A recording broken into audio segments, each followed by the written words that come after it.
कुछ नहीं, ये सब आपकी भ्रांतियां हैं, अपने उपादान दृष्टि की कमजोरी है। जब व्यक्ति स्वयं को नाच ना आवे आंगन टेढ़ा, अपने आप से कुछ नहीं बनता है तो कोई कहता है आपके दो कारणों से आपका व्यापार नहीं चल रहा है।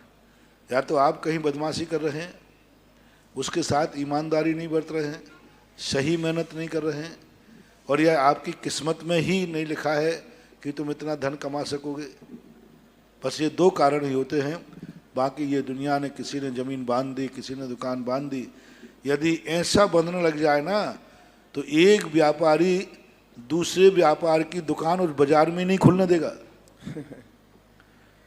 हाँ, दूसरी दुकान खुलने ही नहीं देगा, क्योंकि दूसरे को सब गड़बड़ हो जाएगा, वो बांध देगा। नहीं, कभी ऐसा होता नहीं है। इसलिए इससे बिल्कुल भी नहीं डरना। ये नींबू मिर्ची बांधना करना ये सब तुम्हारा भ्रम है, लेकिन इनका प्रभाव पड़ता जरूर है किस के ऊपर? जो डरता है, इनका प्रभाव पड़ता है। डरने वाले के ऊपर बहुत प्रभाव पड़ता है। यदि कोई मिर्ची लग गया और तुम डर गए, ओ आज तो हमारा दुकान कबाड़ा हो गया, तो उस दिन कबाड़ा जरूर होगा। डर गए इसलिए, नींबू मिर्ची से नहीं।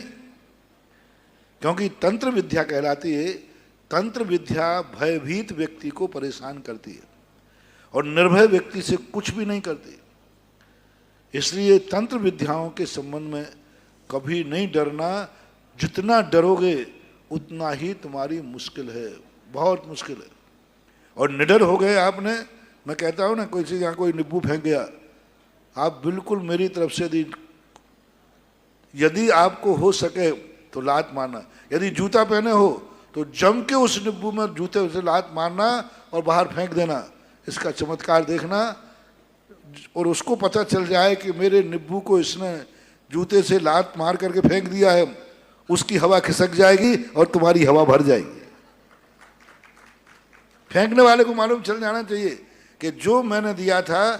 तंत्र विद्या का एक बड़ा साइकोलॉजी है कि जिसको तुमने दिया है, यदि उसने उसका अनादर कर दिया तो वो विद्या फेंकने वाले का नाश कर देती है।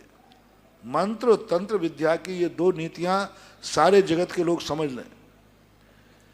जिसके प्रति बुरा भाव, अच्छे मंत्र नहीं, बुरे मंत्र को, बुरे भावना से कोई मंत्र करता है, तंत्र करता है, जिसके प्रति किया, यदि उस विद्या का सामने वाले ने अनादर कर दिया, अपमान कर दिया, तो जिसने ये कार्य किया था उसका वो विद्या भंटा झाड़ कर देती है।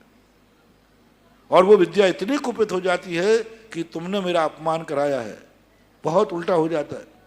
जैसे गुंडे तत्व होते ना, गुंडे तत्वों को पालना ठीक है, लेकिन नेगेटिव हो जाए तो उसी को मिटा देते हैं। सांप का पालना ठीक है, क्रोध में आ जाए तो सांप काट लेता है। ऐसे ये विद्याएं होती हैं। और आपने यदि उसका अनादर कर दिया, जैसे कोई ऐसी चीज पड़ी मिल जाए कि किसी ने जादू टोना किया है, आपके बाहर कुछ नहीं है, आप उस पर ऊपर थूक दीजिए। झाड़ू है आपको, झाड़ू लगाकर फेंक दीजिए,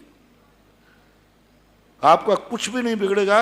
और उसको मालूम चल गया कि मेरी विद्या को इन्होंने झाड़ू लगाई है, थूक दिया है, तो उसको थर थर कांप जाएगा और वो नुकसान में हो जाएगा। इसलिए सारे संसार के लोगों से मेरा कहना है, पहली बात तो इनसे डरो मत बिल्कुल। और कोई तुम यदि थोड़ी बहुत भी मानते हो तो इसका जितना अपमान अनादर कर सको उतना अनादर कर देना।